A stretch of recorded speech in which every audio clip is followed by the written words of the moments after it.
अस्सलाम वालेकुम। एपीएनएन न्यूज़ के साथ मैं हूं ज़िशान अल चिश्ती। नाजरीन, माहिरा जुल्फ़कार केस में अहम पेशरफ्त हुई है और ये बहुत बड़ी पेशरफ्त अब इस हवाले से इसको कहा जा सकता है चूँकि इस केस पे मैं काफ़ी अरसे से काम कर रहा था और गाहे बगाहे हमें इंफॉर्मेशन आ रही थी और हमारी कोशिश यही होती है कि कुछ इंफॉर्मेशन आप तक दे दी जाए। जो ज़्यादा हसास इंफॉर्मेशन है उसको हम लोग फिल वक्त तक आपको नहीं बता रहे। शायद इस केस के सॉल्व होने के बाद इंशाल्लाह ताला वो इंफॉर्मेशन भी आप तक पहुंचा दी जाएगी।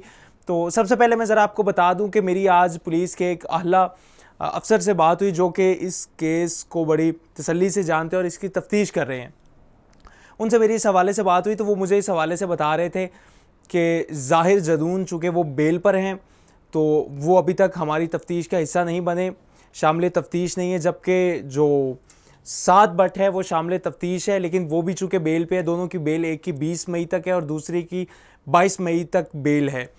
तो दोनों बेल पर है, लेकिन 7 बट जो है वो तफ्तीश का हिस्सा हैं और तफ्तीश में काफ़ी चीज़ें उन्होंने बताई और काफ़ी चीज़ें उनसे मदद मिली।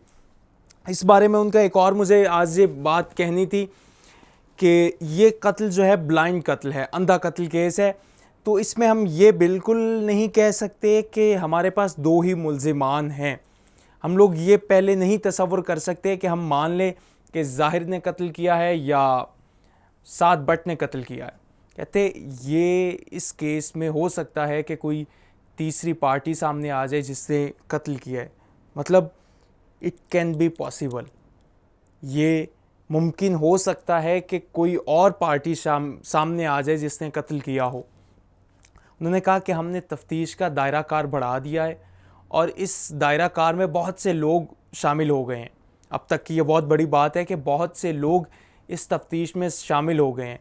इवन उस लड़की जो उसकी दोस्त थी, इकरा हमदानी, जो उसके साथ रह रही थी रूम में, उसको भी अब शामिल कर लिया है। चूँकि कहा जा रहा, तफ्तीश के दौरान बात सामने आई कि शकूक व शुबहात इकरा हमदानी पर बढ़ गए कि वो भी उसके इसमें मुलविस हो सकती है।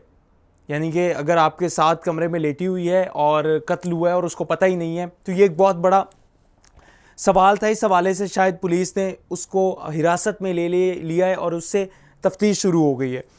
और इस हवाले से उस पर शकूक व शुबहात भी इस हवाले से बढ़ गए थे। फिर दूसरी जो नई चीज़ इसमें हुई, उसके साथ 3 से 4 अफराद और CIA ने हिरासत में ले लिए, गिरफ़्तार कर लिए। उन लोगों से भी मज़ीद तफ्तीश जारी है सारी है। चूँकि हम अभी तक उनकी शनाख्त के हवाले से कुछ नहीं कह सकते, टॉप सीक्रेट इन्फॉर्मेशन थी, तो उस हवाले से आपको नहीं बता सकते। लेकिन ये बात आपको बतानी लाजमी थी कि उनके कुछ करीबी दोस्त, जिसमें लड़कियां भी शामिल है, लड़के भी शामिल है, उनको गिरफ़्तार कर लिए। उसके बाद मेरी पुलिस के एक एहलकार के साथ बात हुई जो उस वक्त जाए वक़ुआ पर मौजूद थे।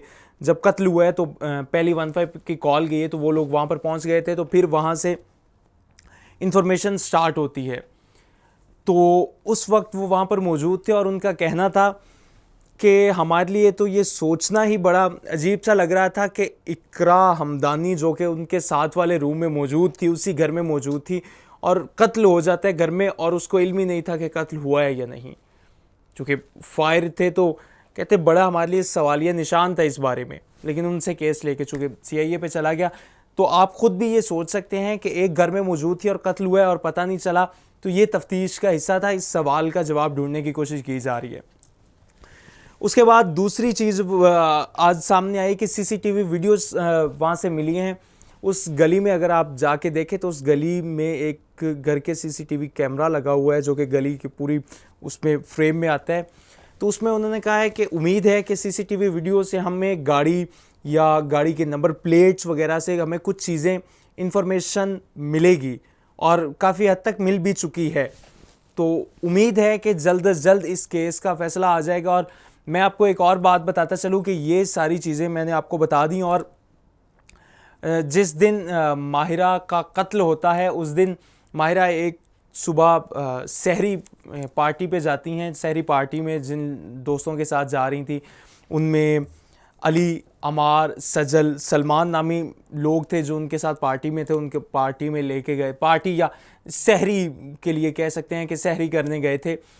तो वहाँ से जब वापस आते हैं तो ये लोग उन्हें ड्रॉप भी करते हैं। तो इन लोगों से भी, ये लोग भी शामिल तफ्तीश है, इनसे भी पूछा जा रहा है।